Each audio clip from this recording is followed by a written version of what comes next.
السلام علیکم ورحمۃ اللہ وبرکاتہ۔ کیسے ہیں آپ ناظرین حضرات؟ میں قاری فضل الرحمان آپ کے سامنے چھٹے سبق میں مخارج کے بارے میں کل میں نے عرض کیا تھا۔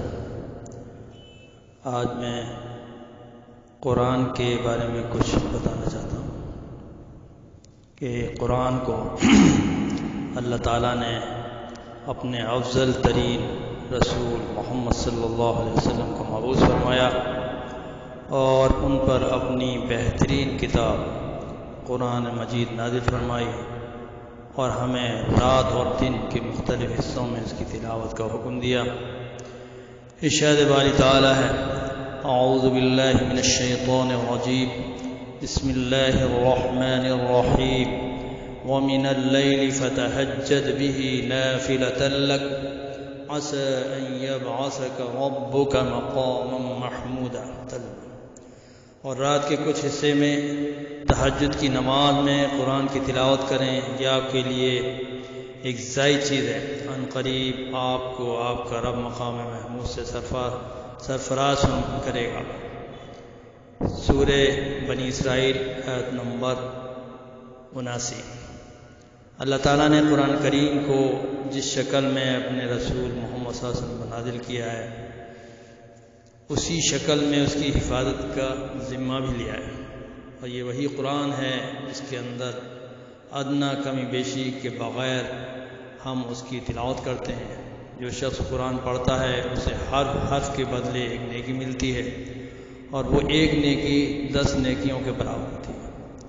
قرآن کریم کی تلاوت میں برکت اور رحمت اور بیماریوں سے شفا بھی ہے، اور اس کے ذریعے بندہ اللہ سے لو لگاتا ہے اور اس کے دین متین کا پابند ہو جاتا ہے۔ دینی بھائیوں، اگر آپ بہترین لوگوں کے زمرے میں شامل ہونا چاہتے ہیں تو اس حدیث کو پیش نظر رکھیں۔ حضرت عثمان بن عفان رضی اللہ تعالیٰ عنہ سے روایت ہے کہ رسول اللہ صلی اللہ علیہ وسلم نے فرمایا: خیرکم من تعلم القرآن وعلمہ۔ تم میں بہتر شخص وہ ہے جو قرآن سیکھے اور دوسروں کو سکھائے۔ اور اگر آپ دنیا اور آخرت میں برتری اور بلندی حاصل کرنا چاہتے ہیں تو اس حدیث پر غور کریں۔ حضرت عمر بن خطاب رضی اللہ تعالیٰ عنہ سے روایت ہے، نبی کریم صلی اللہ علیہ وسلم نے فرمایا: ان اللہ یرفع بهذا الكتاب اقواما ويضع به آخرین۔ اللہ تعالیٰ اس کتاب یعنی قرآن کے ذریعے کچھ لوگوں کو رفعت و بلندی عطا کرتا ہے اور کچھ لوگوں کو اسی پر عمل نہ کرنے کے سبب پستی میں ڈھکیل دیتا ہے۔ میرے بھائی، تمام فضیلتیں اسی شخص کو حاصل ہو سکتی ہیں جو اپنی نیت کو اللہ کے لیے خاص کر لے، قرآن پڑھے اور اس کے احکام سیکھے، پھر ظاہری اور باطنی ہر طور سے ان پر عمل کرے۔ اللہ ہمیں ان قرآن والے لوگوں میں شامل فرما لے جو بہترین لوگ ہیں اور تیرے خاص بندے ہیں۔ اب میں حروف کے متعلق کل میں نے بیان کیا تھا، آج حروف سے متعلق ہی کچھ اس کی اصطلاحات ہیں، ان کا سمجھنا بھی ضرور ہے۔ حروف کے القاب میں نے 10 بتائے تھے، آج حروف فرعی۔ امام حفص رحمۃ اللہ علیہ کی روایت میں حروف فرعی 5 ہیں۔ نمبر 1 حمزہ مسہلہ، یعنی وہ حمزہ جس کو تسہیل اور نرمی سے پڑھا گیا، جیسے اعجمی۔ نمبر 2 الف ممالہ، یعنی وہ الف جس میں امالہ کیا گیا ہو، جیسے مجریہا، اصل میں مجریہا تھا اور اس کا امالہ کریں گے تو مجریہا پڑھا ہے۔ نمبر 3 الف مفخمہ، یعنی وہ الف جو پر پڑھا جاتا ہے، جیسے قولا۔ ایسے تو الف باریک ہوتا ہے، مگر اگر عرف حرف کے ساتھ الف آتا ہے، جیسے خص و ضبط قز میں سے کوئی بھی حرف آ جائے اس کے بعد الف آئے تو وہ الف بھی موٹا پڑا جائے گا، جیسے قول، خوف، طول، اس طرح سے جو موٹے ان کے ساتھ بھی الف موٹا ہو جاتا ہے۔ نمبر 4 لام مفخمہ، یعنی وہ لام جو پر پڑھا جاتا ہے، جیسے واللہ۔ جتنے بھی لام ہیں اللہ تعالیٰ کے سوا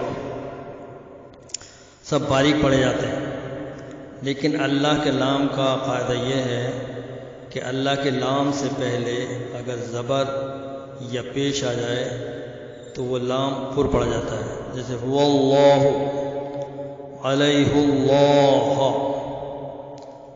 ایسے ہی اگر زیر آ جائے اللہ کے لام سے پہلے، جیسے بسم اللہ، للہ، وہی اللہ کا لام ہے، اگر زیر آنے سے اللہ کا لام باریک ہو جاتا ہے، اور زبر اور پیش کے آنے سے اللہ کا لام پر پڑا جاتا ہے۔ نمبر 5 اخفاء یا ادغام، ناقص والا نون۔ اخفاء اسے کہتے ہیں کہ ایک الف کے برابر نون ساکن کے بعد اگر اخفاء کے حروف آ جائیں۔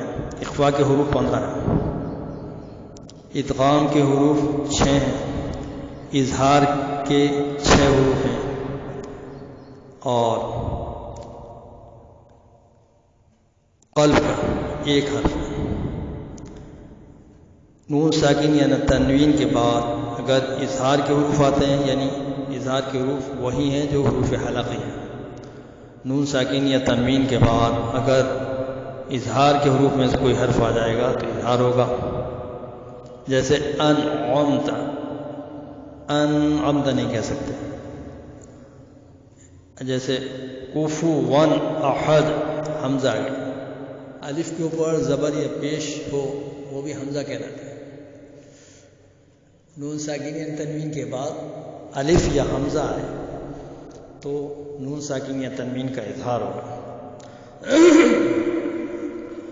اور ادغام کے حروف 6 ہیں، جس کا مجموعہ یرملون، یا، را، میم، لام، واو، نون۔ نون ساکن یا تنوین کے بعد اگر ان 6 حروفوں میں سے کوئی حرف آ جائے گا تو وہ ادغام ہو، اس میں ادغام کیا جائے گا، جیسے من ہے اس کے بعد یہ آ جائے من یعمل، تو اس میں ادغام کریں گے، یعنی اس میں من نون ساکن کی آواز یا میں ایک ناقص ادا ہوگی، من کی جگہ من یعمل، اور ایک الف کے برابر اس میں ٹھہرا جائے گا، من یعمل، من یعمل نہیں کہہ سکتے۔ جیسے واو آ جائے من واق، 4 حروف میں ادغام ناقص ہوتا ہے اور 2 میں ادغام تام ہوتا ہے۔ اگر نون ساکن تنوین کے بعد اگر لام آ جاتا ہے یا را آ جائے تو نون ساکن تنوین کی آواز کمپلیٹلی غائب ہو جاتی ہے۔ من ربک، من ربک ہے تو اس کو پڑھیں گے من ربک۔ ایسے ہی اگر لام آ جائے من لدن، من لدن نہیں پڑھ سکتے، من لدن نہیں، من لدن، تو 2 حرف میں ادغام تام ہوتا ہے اور 4 حروف میں ادغام ناقص ہوتا ہے۔ یا، میم، نون، واو میں ادغام ناقص ہوتا ہے اور لام، رے میں ادغام تام ہوتا ہے، جیسے خیر لک، خیرن ہے تو نون ساکن یا تنوین کی آواز کمپلیٹلی غائب ہو جائے گی۔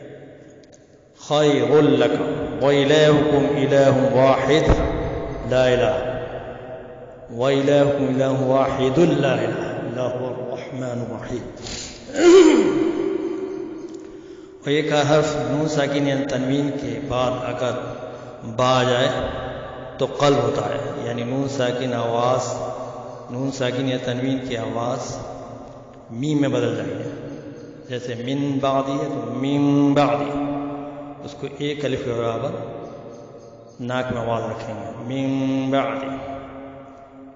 یعنی ایسے ہی اگر نون ساکن تنوین کے بعد اگر با آ جائے، جیسے خبیرن ہے بصیرہ، خبیرن بصیرہ، چھوٹی سی میم آ جاتی ہے، اس کی یہ نشانی ہے کہ یہاں قلب ہو رہا ہے.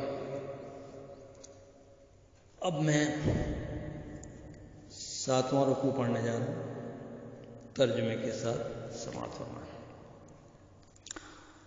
اعوذ باللہ من الشیطان الرجیم، بسم اللہ الرحمن الرحیم. وَإِذِ اسْتَسْقَى مُوسَىٰ لِقَوْمِهِ فَقُلْنَا اضْرِب بِّعَصَاكَ الْحَجَرَ فانفجرت منه 12 عينا قد علم كل ناس مشربهم كلوا واشربوا من رزق الله ولا تعثوا في الأرض مفسدين.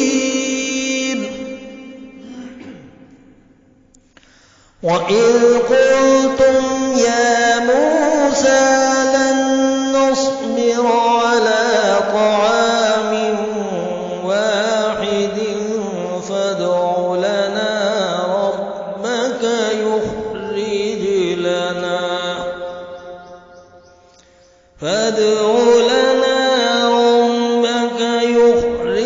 لَنَا مِمَّا تُنبِتُ الْأَرْضُ مِن بَقْلِهَا وَقِثَّائِهَا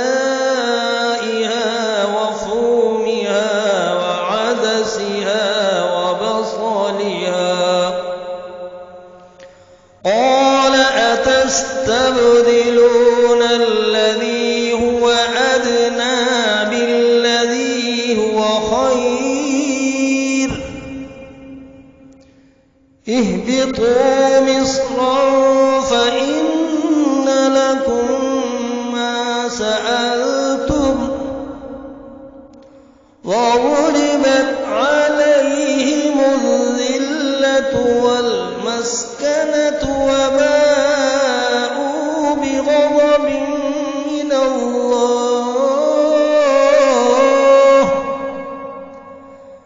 ذَلِكَ بِأَنَّهُمْ كَانُوا يَكْفُرُونَ بِآيَاتِ اللَّهِ وَيَقْتُلُونَ النَّبِيِّينَ بِغَيْرِ الْحَقِّ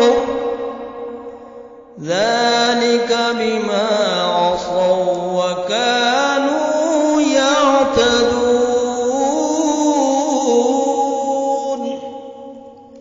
صدق اللہ العظیم. ترجمہ. اور جب موسیٰ علیہ السلام نے اپنی قوم کے لیے خدا سے پانی مانگا تو ہم نے کہا اپنی لاٹھی پتھر پر مارو. انہوں نے اپنی لاٹھی ماری تو پھر اس میں سے 12 چشمے پھوٹ نکلے اور تمام لوگوں کے لیے اپنا اپنا گھاٹ معلوم کر کے پانی پی لیا. ہم نے حکم دیا کہ خدا کی عطا فرمائی ہوئی روزی کھاؤ مگر زمین میں فساد نہ کرتے پھرو.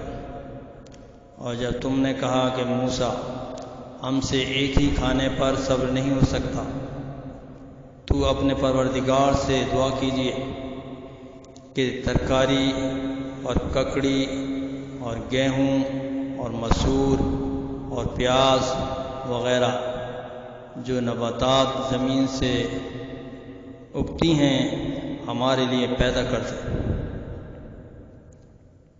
انہوں نے کہا کہ بھلا عمدہ چیزیں چھوڑ کر ان کے بدلے ناقص چیزیں کیوں چاہتے؟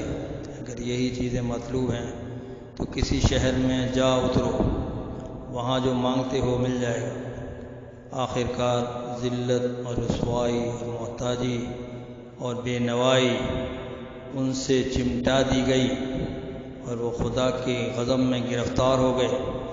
یہ اس لیے ہے کہ وہ خدا کی آیتوں سے انکار کرتے تھے اور اس کے نبیوں کو ناحق قتل کر دیتے تھے، یعنی یہ اس لیے کہ نافرمانی کیے جاتے اور حد سے بڑھے جاتے تھے۔